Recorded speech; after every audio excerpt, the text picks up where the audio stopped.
This quote by Winston Churchill is a message for all of us, speakers and listeners alike. It was especially chosen to remind ourselves that courage is not something we pull out of the air or off a shelf. It doesn't live outside us. It is something we already have. And in these difficult times, more than ever, we have to call it forth from inside ourselves. In today's world, conditions are shifting very quickly. In fact, though, the shift has been in progress for many years. When the few who early on became aware the world was on the path to global trade and global governance, they tried to tell us it would change the way people live, learn, work, and play. Some stood up and spoke out about it by saying that it was like a tsunami that would drown out freedom and the pursuit of happiness if let to continue unchecked. Little by little, Americans began to listen, and a whole lot of radio talk show hosts and others in the know consistently called forth their courage to continue speaking about the looming danger of a global one-world government that would result in a dissolution of the United States Constitution and consequently a loss of our natural, inalienable rights, which of course means a total loss of our property rights. Let's talk about our property rights. Property rights are the basis of America's economic system and man's unalienable rights. Property rights establish your ownership of your own body, your own thoughts, and your own labor. There is a world of difference between the rights of the individual in a free society versus community rights as called for in the New World Order.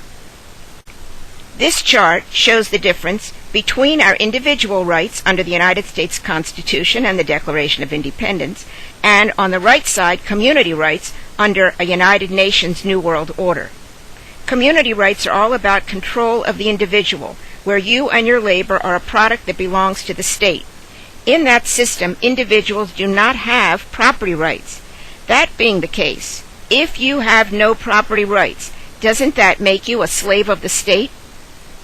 Because New World Order style globalism does require the dissolution of America's sovereignty and the U.S. Constitution, we can say goodbye to representative government, goodbye national borders, and goodbye the American dream.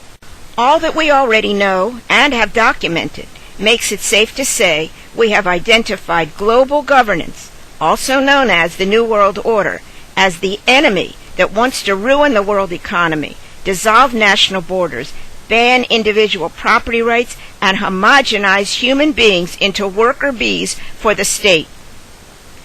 Whether you consider yourself one who spoke out early about globalism or one who sat down and listened, the difference doesn't really matter now. We can't change the past. If we are to change the future, we have to get ourselves in the same boat now and start rowing in the same direction. What does that mean for us here in 2011? It means the compass by which we chart our course starting now is to find, educate, and elect only candidates in 2012 at all levels of government who have shown they know and understand the dangers inherent in globalism, and who have a specific agenda for guiding America's participation in this age of global trade to protect our life, liberty, and unalienable right to pursue excellence and happiness, which go hand in hand. If candidates, before they are elected, can't give specific actions they're committed to take for keeping America free, it won't matter what political party they pledge allegiance to. It isn't a political party that can save America. It is individual American leaders with unstoppable passion that are needed to keep this country a shining beacon of freedom for the world. Leaders are needed that are able to encourage leaders of other countries to join with us in hammering out a system of global trade that is dedicated to the proposition that the best future for the people of the world is one in which the human spirit breathes free. We ask each of you to make a list of 5 new people you can send this to each day. Brainstorm with friends. Look to find qualified candidates and be willing to educate them. Think about this and take action with us like your life depends on it. The 2012 election may be our last great chance. I think we all agree that America is in trouble.